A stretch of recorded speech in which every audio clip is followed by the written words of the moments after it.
Welcome to the Double R Show, the podcast that features everything about North Lincoln County. The Double R Show, directed and produced by Paul Robertson and hosted by the voice of Lincoln City, Roger Robertson.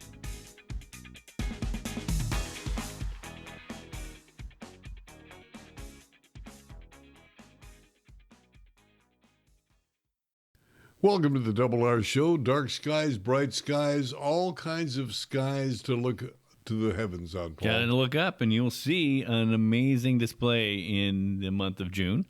So we've got some kites to talk about and some night sky and dark sky stuff to talk about on the show this week. And it's all coming up right after this. If you're looking for great early garden fresh produce, it's Kenny's IGA in the Bay Area of Lincoln City. 4 generations of Morgans caring for your every grocery need. All of your favorite beverages, a full deli, meat, produce, and of course, groceries. Jay Leno, Friday, June 20th, 8 p.m., Chinook Winds Casino Resort. Police say an 84-year-old man pepper sprayed a security guard during a dispute at a retirement community bingo game in Florida. The old guy said he was fed up. Said he told the security guard he had it up to here, and that was just his pants, okay? That wasn't even counting pants up to here. Special guest Arsenio Hall. Tickets are on sale now at the Chinook Winds box office. By phone at 1-888-MAIN-ACT or at ChinookWinds.com. Chinook Winds, where comedy is better at the beach. Dark skies, bright skies, all types of skies we get to enjoy here on the Central Oregon coast. And it is important to the promotion of Lincoln City. With us to talk a little bit about that, Kim Cooper-Findlay, the director of Explore Lincoln City. Welcome. Thank you. Dark skies, how important is that to you and your office staff? It's become very important to, I think, our staff and the entire city, the city council, and the community. It's really been remarkable to watch this idea just spread throughout the community with so much enthusiasm. There is a lot from the hotel industry, I notice as well. Even some of the people that have got the lights out on the ocean front are willing to participate. I think it's interesting how the dark skies concept has a little bit of something for everyone. I think there are people who are drawn to the magic of the night sky and just the whole awe piece of it, but then it's also got environmental benefits as well as economic benefits in terms of attracting tourists, which might be what's appealing to the hoteliers, but also just energy savings in terms of the lighting adjustments. When I first heard about this from Cole, I said, who cares? A lot of people care. It's been so fun to watch the idea just take root. Now, talking about things taking root, you've got a major opportunity ahead of you, and that's a new welcome center in Lincoln City at the Dee River. Where is that process? So the process is further along than it's ever been before. I mean, I understand this idea is about 10 years old, as many people in this community know. It's been talked about for a long time. At this point, we are working with a design build team on putting together a design for the site. It's going to be what has long been talked about, a welcome center for visitors, but also a massive improvement to the site that will benefit the community too, in terms of beautification, improving the restroom there, and improving the entire parking lot and the beach access. When you look around the neighborhood, if you will, in a kitty corner across the street is the cultural center. I mean, one complements the other.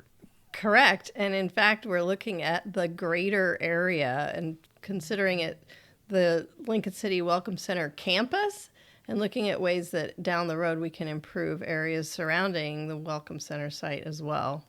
It's really the heart of the city in many ways. Well, now that summertime is coming on, Explore Lincoln City can take a break, right? Maybe not. I was remembering last year how July, especially June and July, felt like there was something happening just about every minute. And within the program, we're also going to be talking about the kites, the kite situation. That's another huge event that now is in the bailiwick of Explore Lincoln City as well. Yeah. Kite Festival is June 21st and 22nd. followed by we have a Dark Skies Town Hall being held on the 26th of June. And from that will come what? It's an opportunity for community members to come and meet with city staff as well as other community partner stakeholders with the Dark Sky effort to learn more about what certification looks like and ask questions of the city. It's going to be a great opportunity to just learn more about this effort. Is there a downside to the dark skies? That's such a good question, Roger. I mean, I'm serious. I don't see a downside, and you've got to be looking at all sides. Sure. I mean, I think that the feedback we get in the more negative direction is from folks who are afraid that it's not as safe to have less light, but in fact, it's not about eliminating light. It's about improving light, using it how it's needed, which means that we can all still see where we're going and remain safe. Would this tie in as well to the street lights? Are we talking about street lights or just on the beach? No, it'll be lighting throughout the city-owned lighting as well as private property eventually. The goal would be to get an ordinance in place that would impact everything. There are lights that are considered exempt, however. I still have some things to learn about that. Okay. But for the most part, it would, it's taking a peek at all of the lighting throughout the whole city to see how it could be improved. Or in some cases, what we're finding is that some of it's already just fine. So next step, we're into summer. We got kites, we got dark sky. We have what? Well, how about that drone show coming on the 4th of July? Yeah, that's our inaugural drone show down in the Taft district where the 4th of July celebrations have been held for many years. Now, there will not be the fireworks per se, but it will be in the form of a drone show, so it should be spectacular. It should be spectacular. Tied to sound? Yeah, music, 200 illuminated drones moving in sync, creating some fun visuals in the sky. And how long will that show last? It's about 15 minutes, about the same as the fireworks shows were, yeah. And the benefits from that? Well, the benefits of moving away from fireworks are great. Fireworks are really not very good for the wildlife refuge, the bay, all of those heavy metals and debris that we were dropping into the bay are no longer with the drone show. Let alone all of the pets, the dogs, the cats in the different neighborhoods. Exactly. A lot of gentlemen in particular gentlemen that came back from Afghanistan, Iraq, Vietnam, it's a significant detriment to them as well. Absolutely. Yeah, it's better for all of our lungs, too. Appreciate you being here. Dark skies and all. It looks to be a good summer. I agree. Thank you, Roger. Home-style cooking in a hometown atmosphere. Hi, I'm Adina from Zeller's Restaurant in Rose Lodge in Lincoln City. Join us daily for good fun and great food. You can even kick up your heels at Zeller's. Northwest Septic Service is your one-stop shop for all your septic needs. Northwest Septic Service offers pumping, maintenance, repair, and inspections with one call, 541-994-6977.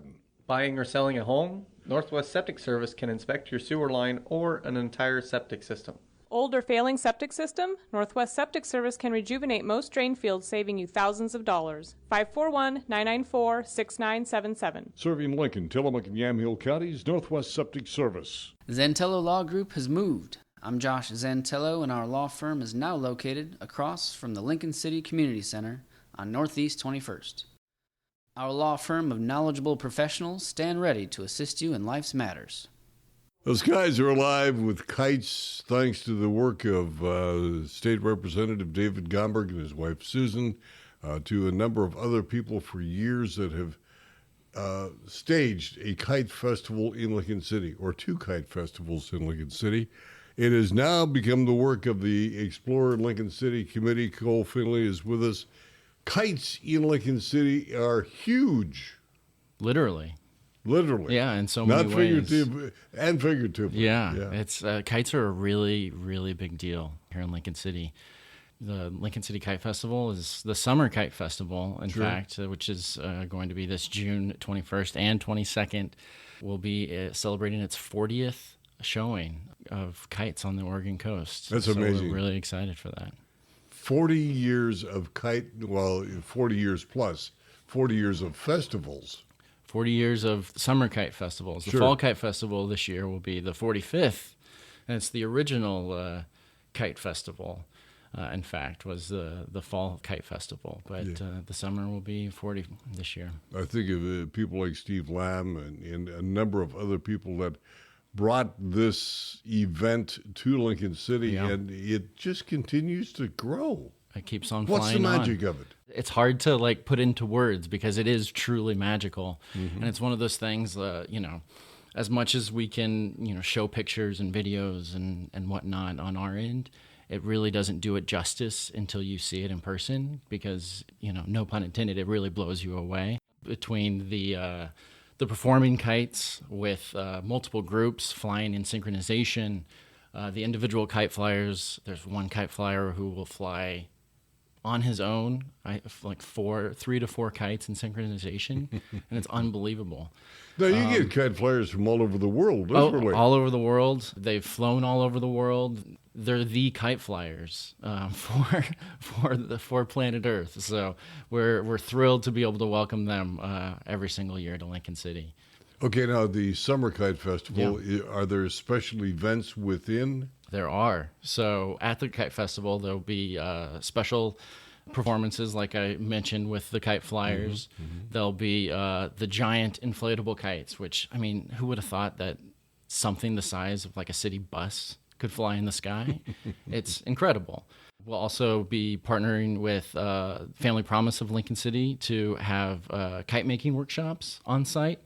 We will be partnering with the Lincoln City Kiwanis Club and their Pixie Fest games to raise money for the Kiwanis Club, and which goes to, as you know, Roger, goes to scholarships, which really helps out the community.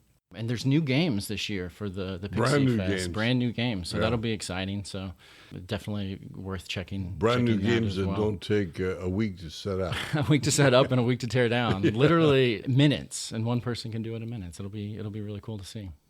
You do have people that come in and work, if you will, announcing staff, different people from all over that come to participate.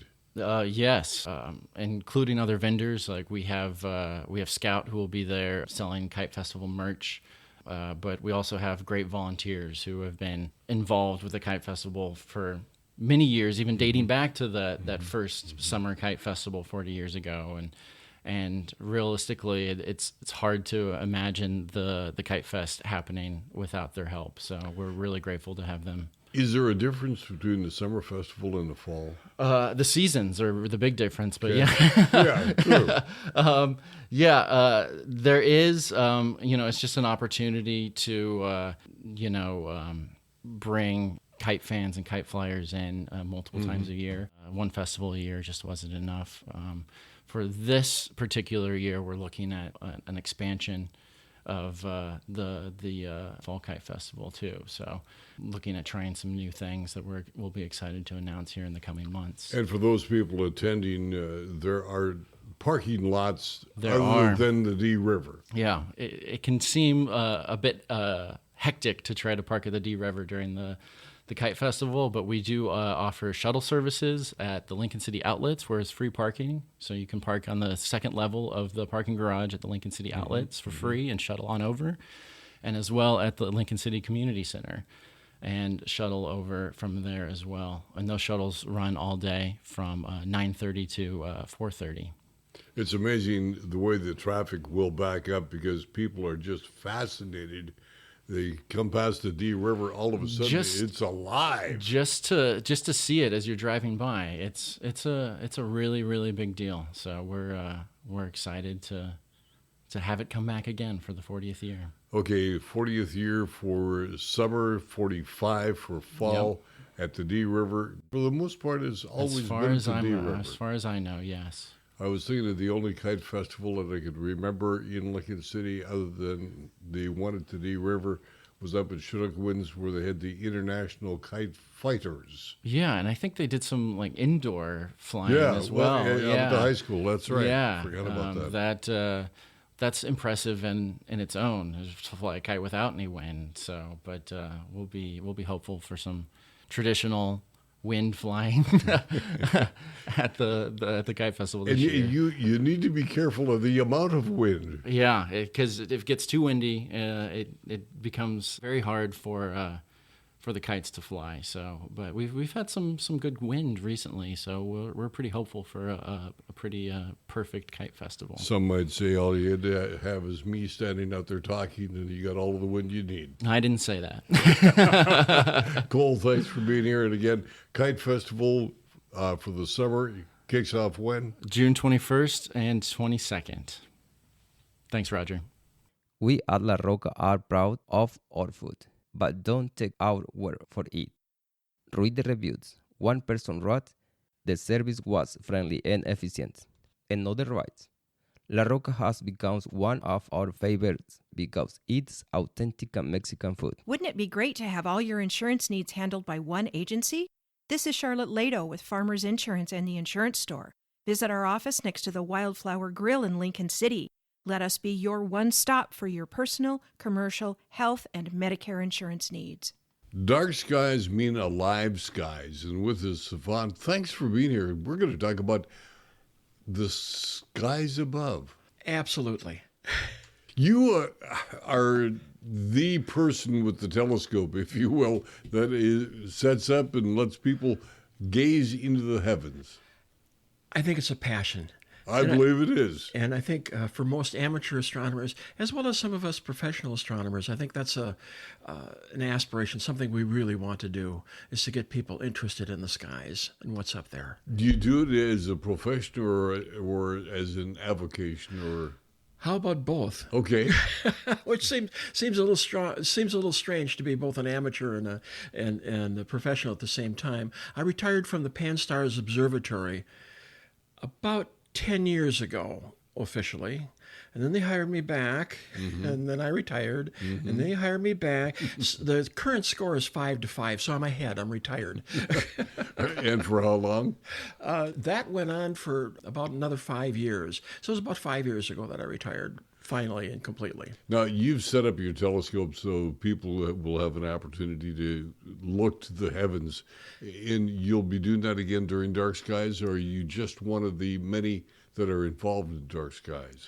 Oh, many that are involved in dark skies. I love to share, the telescopes that I have. I've got an observatory at home that people can come and see as well, but it's a little small. But normally what I do is I have a 14-inch Celestron, which is a pretty big telescope, and I like to bring that out to different events and have people look through that. The benefit of having such a large telescope is that things like Saturn and Jupiter just pop out, and they're just beautiful. Now, we're always cloudy and wet and rainy, right? Yes. No, you were supposed to say not always. The bane of living on any coast, actually, because even if you have clear skies, you still have high humidity, and that affects it as well. That's one of the reasons I actually got an observatory dome.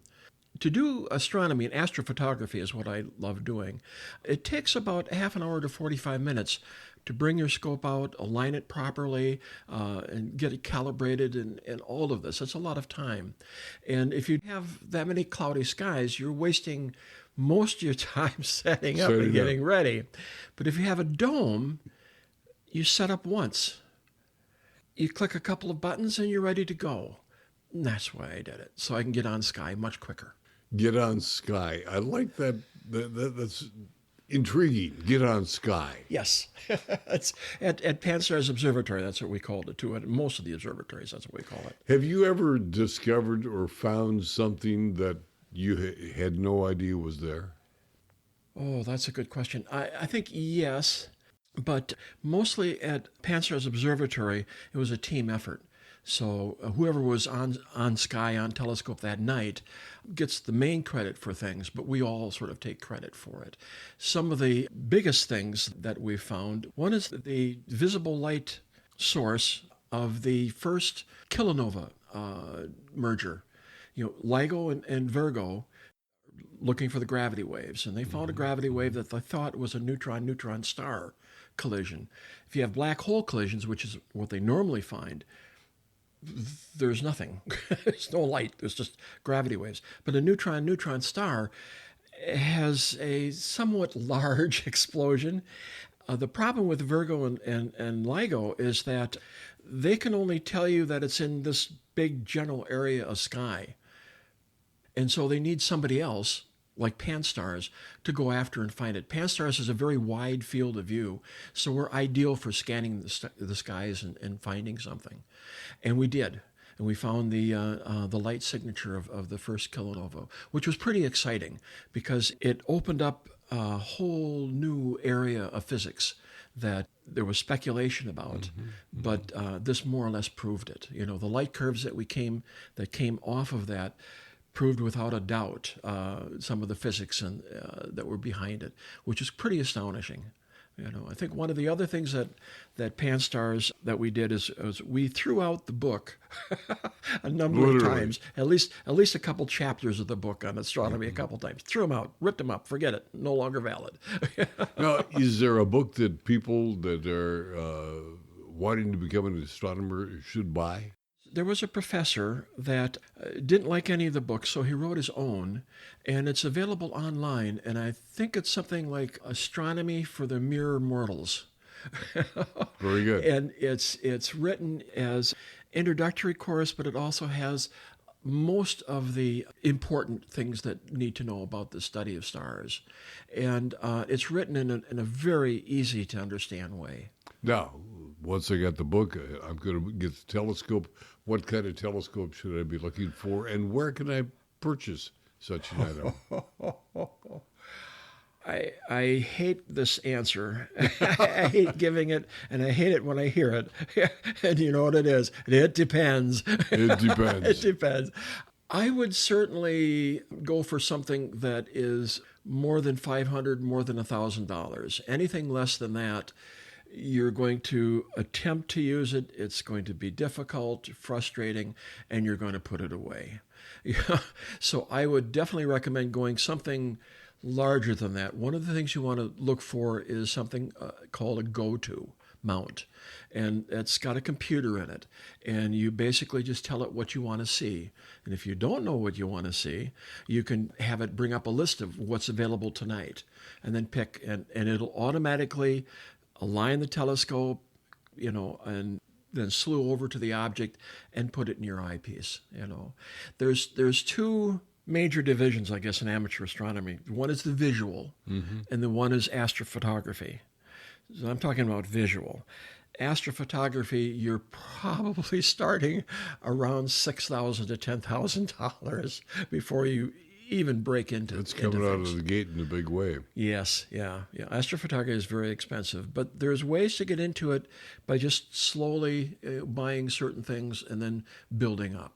We appreciate you being here. This has been most interesting. Dark skies is something that has become a passion of yours as well. Oh, yes. I work with the IDS, the International Dark Skies, both here in Oregon and worldwide. One of the projects I'm working on, for example, is a sky quality meter. Normally what they do, and I brought one along just in case we talk about this, and it just has a little sensor. You point it at the sky, and you push the button, and it comes back and gives you a reading. You know, no, in here it's 9.8. That's really bad. Don't do sky. You know, don't do observing through the inside roof. Through the roof. Yeah. But the problem is it takes one pixel, if you wish, of about a 60-degree angle of the sky.